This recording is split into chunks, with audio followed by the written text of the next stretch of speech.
کے بعد رات بھر نماز پڑھیں گے اور کبھی سوئیں گے نہیں، ہر رات جاگیں گے اور پوری رات ہم اللہ کی عبادت میں لگے رہیں گے، ہم اللہ کی عبادت کریں گے، عشاء کی نماز کے بعد ہم مصلی پہ کھڑے ہو جائیں گے، نفل پہ نفل پڑھتے چلے جائیں گے، آج کے بعد ہم کبھی سوئیں گے نہیں، رات بھر ہم نمازوں میں گزار دیں گے۔ 3 صحابیوں میں سے ایک صحابی نے یہ کہا کہ میں رات بھر نماز پڑھوں گا اور کبھی سویا نہیں کروں گا رات میں۔ دوسرے صحابی نے کیا کہا، رات تو تم نے لے لی، رات بھر تم عبادت کرو گے کبھی نہیں سو گے، میں ہمیشہ روزہ رکھا کروں گا اور کبھی چھوڑوں گا نہیں، یعنی میں پورے دن سال کے 12 مہینے میں روزے رکھوں گا اور کبھی چھوڑوں گا نہیں، ہمیشہ میں روزہ رکھوں گا، جب تک مجھے زندگی ہے اور میری جان میں جان ہے میں روزے کو ترک نہیں کروں گا، میں ہمیشہ روزہ رکھوں گا کبھی نہیں چھوڑوں گا۔ اب تیسرا بچا، تیسرے نے کہا تم رات بھر نماز پڑھو گے، تم دن بھر روزہ رکھو گے، تو اب میں کیا کروں، دن تو تم نے لے لی، رات تم نے لے لی، میں بھی تو عبادت کرنا چاہتا ہوں۔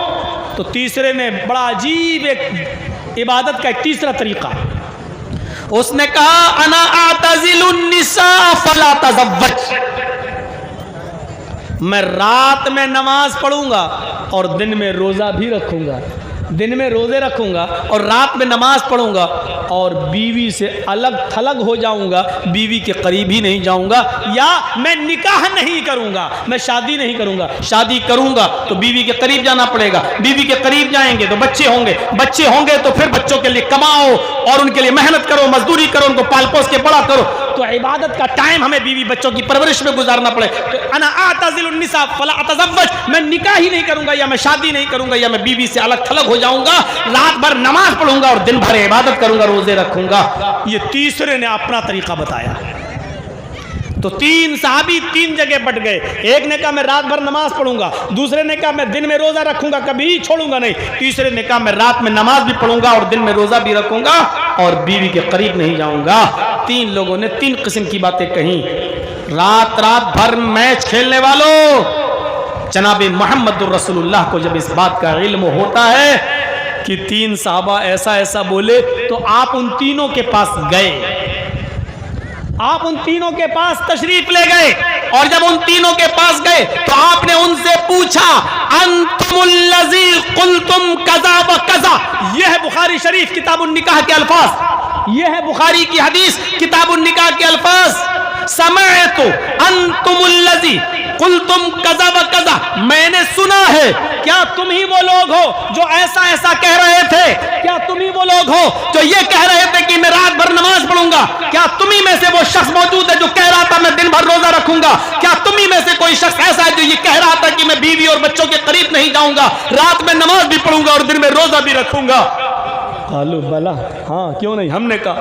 اے اللہ کے نبی صاف دل کے تھے، جھوٹ نہیں بولا کرتے تھے، صاف طور پر کہہ دیا کہ ہم ہی نے ایسا ایسا کہا ہے۔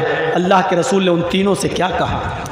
وہ میچ نہیں دیکھ رہے تھے، میچ کھیل بھی نہیں رہے تھے، پوری رات جیو اور ایئرٹیل کی طرف سے ملنے والا 2 GB ڈاٹا بھی دیکھ کر ختم نہیں کر رہے تھے،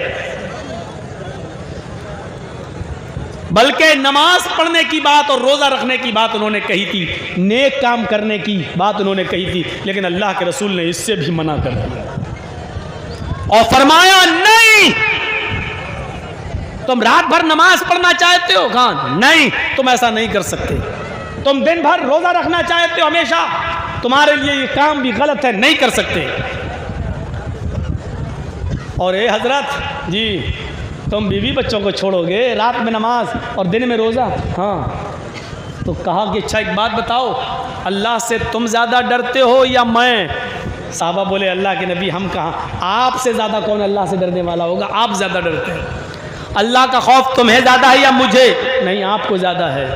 تقویٰ تمہارے اندر زیادہ ہے یا میرے اندر؟ نہیں، آپ ہی کے اندر ہے۔ تو کہا جب میں تم میں سب سے زیادہ اللہ کا خوف آنے والا، اللہ سے ڈرنے والا اور اللہ کا تقویٰ اپنے دل میں پیدا کرنے والا ہوں، تو میرا تو یہ حال ہے کہ میں رات کے آخری حصے میں اٹھتا ہوں، 2 حصے میں سوتا ہوں، عشاء کی نماز کے بعد فجر تک ہم رات کے 3 حصے کر لیتے ہیں، 2 حصہ میں سوتا ہوں اور آخری حصے میں اٹھتا ہوں، میں نماز بھی پڑھتا ہوں، اور کبھی کبھی میں ایک ایک کر کے ساری بیویوں کے پاس بھی جاتا ہوں، میں بیویوں سے ملتا بھی ہوں، ان کے حقوق بھی ادا کرتا ہوں، میں رات میں سوتا ہوں، آنکھ کاٹ بھی ادا کرتا ہوں، 2/3 رات گزر جانے کے بعد آخری حصے میں رات کے اٹھتا ہوں تو میں اللہ کی عبادت بھی کرتا ہوں، میں رات میں اٹھتا ہوں، اپنی بیویوں کے پاس بھی جاتا ہوں، ان کے حقوق بھی ادا کرتا ہوں،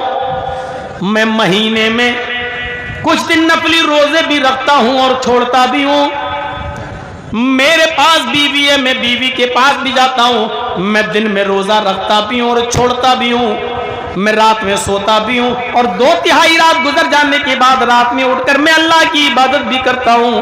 یہی میرا طریقہ ہے، یعنی تمہیں بھی ایسا ہی کرنا ہے۔ پوری رات نماز میں گزار رہے ہو، غلط ہے۔ ہمیشہ روزہ رکھو گے، کبھی نہیں چھوڑو گے، یہ بھی غلط ہے، اور بیوی بچوں کو چھوڑ کر نماز اور روزے میں پڑے رہو تو یہ بھی غلط ہے۔ فرمایا جو میں کر رہا ہوں وہی میری سنت ہے، فمن رغب عن سنتی فلیس منی، اگر تم نے میری سنت سے منہ موڑا، میرے طریقے پر نہ چلے، رات بھر نماز پڑھتے رہے اور دن بھر روزہ رکھتے رہے، اپنے بیوی بچوں کے قریب نہیں گئے، اپنے بیوی اور بچوں کے حقوق کو پورا نہیں کیا، فلیس منی، تو آج کے بعد تم ہم میں سے نہیں، یعنی رات بھر نماز پڑھنے کے باوجود بھی تم مسلمان نہیں کہلاؤ گے، اسلام کے اندر تمہاری انٹری نہیں ہوگی۔ غور کرو، رات بھر نمازوں میں گزار دینے والا انسان جب شریعت پہ نہیں چلتا ہے اور رات بھر نماز پڑھنے کی قسم کھا لیتا ہے تو یہ انسان اسلام سے خارج ہو رہا ہے۔ رات بھر میچ دیکھنے والے، رات بھر کیرم بورڈ کھیلنے والوں، تمہیں پوری رات کیرم بورڈ اور میچ کھیلنے میں گزارنے کی پرمیشن کہاں سے مل گئی؟ ہمارے نبی نے پوری رات نماز پڑھنے کی اجازت نہیں دی ہے، ہمارے نبی نے ہمیشہ ہر دن روزہ رکھنے کی اجازت نہیں دی ہے، کیرم بورڈ کھیل کر اپنا پورا دن برباد کرنے کی اور پورا میچ کھیل کر اپنی پوری رات برباد کرنے کی اجازت تمہیں کون سی شریعت میں مل گئی؟ ذرا اپنے نفس سے پوچھو، اپنے دل سے پوچھو۔ حساب و کتاب کا دن تو ایک متعین ہے، یوم الحساب، وہ تو ہونا ہی ہونا ہے۔ کبھی اپنے نفس، اپنے ضمیر، اپنے گریبانوں کا بٹن کھول کر، اپنے گریبانوں میں جھانک کر اپنے دل سے اپنا حساب لو، اپنا بھی محاسبہ کرو، احتساب نفس کرو کہ تمہیں کس نے اجازت دے دی؟ پوری رات موبائل میں لگے رہنا اور پوری رات جب تک یہ 2GB 4GB 5 ہم آپ استعمال نہیں کر لیں گے ہم سوئیں گے نہیں، اور ہر رات اس کو معمول بنا لینا، یہ اجازت کس نے دی؟ شریعت۔ یہ نبی اکرم کی رحمت ہے۔ اگر آپ کہتے کہ نہیں تم بہت اچھا کر رہے ہو، رات بھر نماز پڑھو گے، ٹھیک ہے، تم ہمیشہ روزہ رکھو گے، بڑا اچھا کام ہے، آپ کی رحمت کو یہ گوارا نہیں ہوا۔ ایک آدمی جب رات بھر نماز ہی پڑھتا رہے گا تو دن میں پھر وہ محنت نہیں کر پائے گا، مزدوری نہیں کر پائے گا، رزق حلال نہیں کما پائے گا، پھر وہ اپنے بیوی اور بچوں کو کیا کھلائے گا؟ اس لیے فرمایا کہ رات کا کچھ حصہ سویا بھی کرو اور آخری حصے میں اٹھ کر اللہ کی عبادت بھی کر لیا کرو۔ آپ نے ہمیشہ دن میں روزہ رکھنے کو منع کر دیا۔ جب تم دن بھر روزہ ہی رکھتے رہو گے اور ہمیشہ رکھو گے تو نحیف اور کمزور ہو جاؤ گے، تمہاری تندرست صحت خراب ہو جائے گی۔ جب صحت خراب ہو جائے گی تو تم اپنی بیوی اور بچوں کے لیے محنت نہیں کر سکتے ہو، جلدی قبر کے دہانے پر پہنچ جاؤ گے، پھر تمہاری بیوی اور بچوں کی ذمہ داری کس کے اوپر عائد ہوگی؟ رحمت للعالمین کی رحمت جوش میں آتی ہے اور آپ نے دن بھر روزہ رکھنے سے منع کر دیا ہے، آپ نے پوری رات عبادت کرنے سے منع کر دیا ہے۔ آپ نے فرمایا کہ رات کا کچھ حصہ سویا بھی کرو اور 2/3 گزر جانے کے بعد آپ اٹھ کر اللہ کی عبادت میں لگ جایا کرو۔ پھر آپ نے فرمایا کہ مہینے میں 3 روزے رکھ لیا کرو نفلی، اللہ کے یہاں ایک نیکی 10 نیکی کے برابر ہوتی ہے۔ اگر تم نے 3 روزے رکھ لیے مہینے میں تو تمہیں 30 روزوں کا ثواب ملے گا۔ ہر مہینے 3 روزے رکھ لو تو گویا کہ تم نے پورے مہینے روزے رکھ لیے ہیں۔ آپ نے پورے مہینے روزے رکھنے سے منع کر دیا، صرف مہینے میں 3 روزے رکھنے کی پرمیشن بھی دے دی تاکہ تمہیں ثواب بھی ملتا رہے، روزہ بھی رکھتے رہو اور اپنی بیوی اور بچوں کے حقوق بھی ادا کرتے رہو، اور محنت و مزدوری کر کے کما کر لاؤ اور اپنی بیوی اور بچوں کو کھلا اور پلا بھی سکو۔ یہ رحمت للعالمین کی رحمت ہے. عزیز علیہ ما عنتم حریص علیکم بالمؤمنین رؤوف الرحیم. وہ مومنوں کے لیے کچھ خاص مہربان ہے. یہ ہے اس کی رحمت. آئیے اللہ کے رسول صلی اللہ علیہ وسلم نے رمضان کے مہینے میں 3 راتوں میں آپ نے تراویح کی نماز جماعت کے ساتھ پڑھائی، جس کو ہم تہجد بھی کہہ سکتے ہیں اور تراویح بھی. پہلی رات پڑھائی، کافی لوگوں نے پڑھی. دوسری رات پڑھائی، پہلے سے زیادہ لوگ مسجد میں آئے. تیسری رات میں پڑھائی تو مسجد کھچا کھچ بھر گئی. چوتھی رات اللہ کے رسول نہیں آئے بلکہ اپنے حجرے سے خبر بھجوا دی کہ جس کو بھی یہ نماز پڑھنا ہے الگ الگ پڑھ لے، یا 2 4 5 6 لوگ جمع ہو کر ایک کو امام بنا لیں اور وہ ان کو نماز پڑھا دے.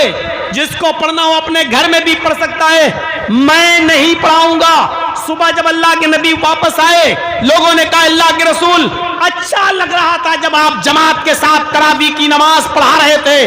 ہم چاہتے ہیں کہ آپ نماز جماعت کے ساتھ اس کو پڑھاتے رہیں اور پورے رمضان کے مہینے میں جماعت کے ساتھ تراویح کی نماز کا اہتمام کریں. ہم آپ کے پیچھے نماز ادا کرنا چاہتے ہیں. اللہ کے نبی صلی اللہ علیہ وسلم نے فرمایا میں کل کی رات بھی نکلنا چاہتا تھا. میں چاہتا تھا کہ کل پڑھاؤں، لیکن کل میں اس لیے نہیں آیا کہ جب میں نے دیکھا کہ پہلی رات ہم نے تراویح پڑھائی تو تمہاری تعداد میں اچھا خاصا اضافہ تھا. دوسری رات میں جب میں نے نماز پڑھائی تو تمہاری تعداد میں اور مزید اضافہ ہو گیا. جب تیسری رات میں نے تراویح پڑھائی تو پوری کی پوری مسجد کھچا کھچ بھر گئی. مجھے ڈر محسوس ہوا ایسا نہ ہو کہ میرا یہ عمل اللہ رب العالمین دیکھ کر جبرائیل امین کو بھیج دے اور یہ نماز ہمارے اوپر فرض نہ کر دی جائے، ہمارے ذریعے یہ حکم نافذ نہ کروا دے اللہ تعالیٰ کہ آج کے بعد یہ نماز تمہارے اوپر، تمہاری امت کے اوپر یہ نماز فرض کر دی گئی. مجھے اس بات کا ڈر لگا یہ نماز کہیں فرض نہ کر دی جائے، جبرائیل امین اللہ کی طرف سے فرضیت کا اعلان لے کے نہ جائیں کہ اللہ تعالیٰ نے آپ کی امت پر یہ نماز تراویح کو فرض کر دیا ہے. مجھے ڈر لگا اس لیے میں نہیں آیا. میرے بھائیوں، نبی اکرم نے 3 رات نماز پڑھائی اور جماعت کے ساتھ پڑھائی، لیکن چوتھی رات میں آپ نہیں آئے. چوتھی رات میں آپ نہیں آئے. وجہ کیا بتائی؟ مجھے ڈر لگا کہ کہیں یہ نماز اللہ تعالیٰ میری امت پر فرض نہ کر دے. اگر میری امت پر یہ نماز فرض کر دی جائے اور پھر میری امت نہ پڑھ پائے تو جہنم کے قریب چلی جائے گی. یہ نبی اکرم کی رحمت کا تقاضا دیکھیے کہ آپ چوتھی رات نماز پڑھانے ہی نہیں نکلے. کیوں؟ کیونکہ ڈر لگنے لگا کہ کہیں فرض نہ ہو جائے. میری امت پر نبی اکرم کا چوتھی رات میں نہ نکلنا رحمت ہے امت کے لیے. فرض ہو جاتی تو کیا ہوتا؟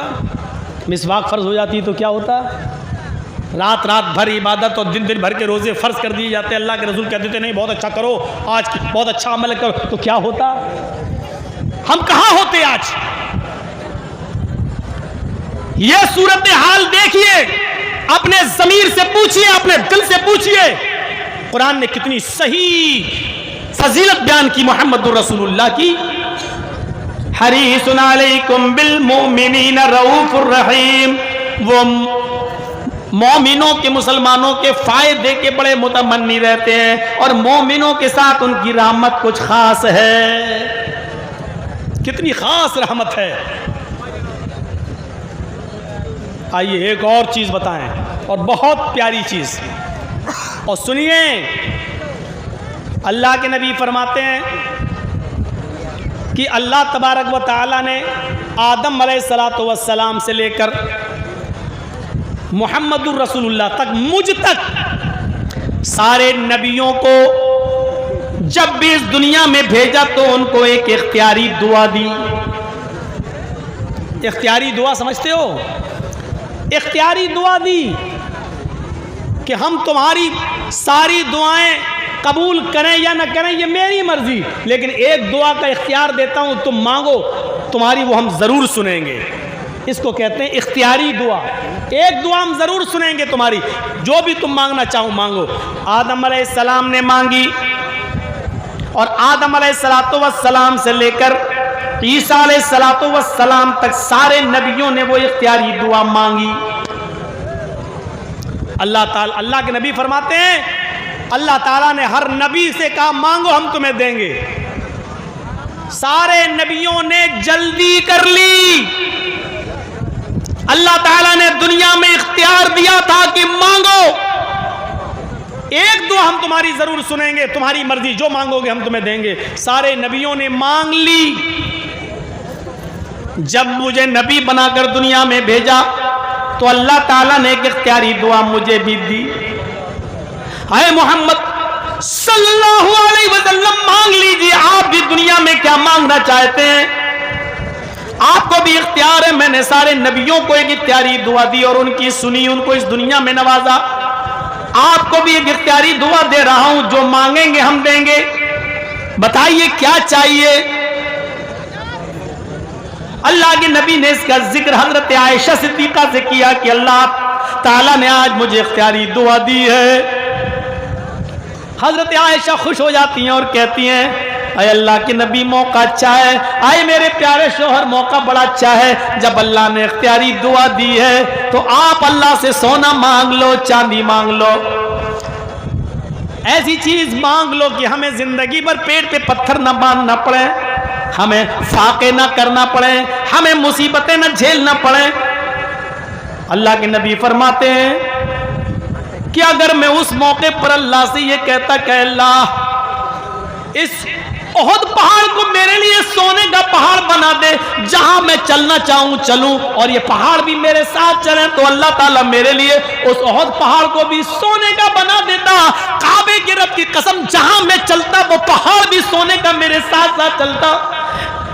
میری بیوی عائشہ مجھ سے کہہ بھی رہی تھی کہ اللہ کے نبی اے میرے پیارے شوہر جب اللہ نے اختیار دیا ہی ہے تو مانگ لو, کیوں نہیں مانگتے ہو. فَاخْتَبَاتُ, لیکن میں نے وہ دعا نہیں مانگی, میں نے اس دعا کو چھپا لیا. سارے نبیوں نے جلدی کی لیکن میں نے جلد بازی نہیں کی. اللہ نے اختیار دیا مانگ لو. میں چاہتا تو احد پہاڑ بھی میرے لیے سونے کا بن جاتا, جہاں میں چلتا پہاڑ میرے ساتھ ساتھ چلتا. میں جو مانگتا اللہ مجھے دیتا, لیکن میں نے نہیں مانگا. پھر حضرت عائشہ کہتی ہیں آپ مانگ نہیں رہے ہیں, لیکن اس دعا کو آخر جب آپ کو حق دیا ہے تو نہیں مانگیں گے. اللہ کے نبی فرماتے ہیں مانگوں گا لیکن دنیا میں نہیں. اختبات دعوتی عائشہ, میں نے اپنی دعا کو چھپا لیا ہے, میں آج اس دعا کو نہیں مانگوں گا. مسلمانوں غور کرو, آئے گھسیا گھاٹ کے اس بڑے میدان میں جمع ہو کر سننے والوں سنو. حضرت عائشہ نے پوچھا پھر اس دعا کو آپ کب مانگیں گے. کہتے اللہ کے نبی عائشہ قیامت کا دن ہوگا, میدان محشر ہوگی, میری امت نفسی نفسی چلا رہی ہوگی, نفسا نفسی کا عالم ہوگا, پریشان حال ہوں گے. سورج سوا نیزے کے فاصلے پر یعنی 1 میل کے فاصلے پر ہوگا. سورج اور سورج کی پوری گرمی زمین کے اوپر گر پڑ رہی ہوگی, اور سارے انسانوں کے جسموں سے ان کے سروں سے پسینہ ٹپک ٹپک کر ان کے قدموں پہ گر رہا ہوگا, اور پسینے میں لوگ اپنے اعمال کے مطابق ڈوبے ہوئے ہوں گے. کچھ ٹخنوں کے برابر, کچھ پنڈلی کے برابر, کچھ کمر کے برابر, کچھ گھٹنوں کے برابر, کچھ کمر کے برابر, کچھ کاندھے کے برابر, اور کچھ اس میں گوتے لگا رہے ہوں گے. میری امت نفسا نفسی کے عالم بھی ہوگی. اس وقت میں اللہ سے اس دعا کو مانگوں گا اور کہوں گا الہ العالمین, سارے نبیوں کو تو نے ایک اختیاری دعا دی, انہوں نے دنیا میں اپنی اپنی دعا مانگ لی. اللہ میرا بھی حق تھا, اللہ مجھے بھی ایک دعا مانگنے کا حق تھا, اور تو نے مجھے بھی وہ دعا دی تھی کہ مانگو کیا مانگتے ہو. میں نے دنیا میں کچھ نہیں مانگا, میری وہ دعا باقی ہے. اے اللہ آج مجھے حق دے, آج مجھے اجازت دے کہ میں دعا مانگوں. اے اللہ میری دعا تو سن لے. اللہ رب العالمین قیامت کے دن مجھے اس دعا کے مانگنے کی اجازت دے گا. حضرت عائشہ نے پوچھا اے اللہ کے نبی تو قیامت کے دن آپ کیا مانگیں گے؟ امام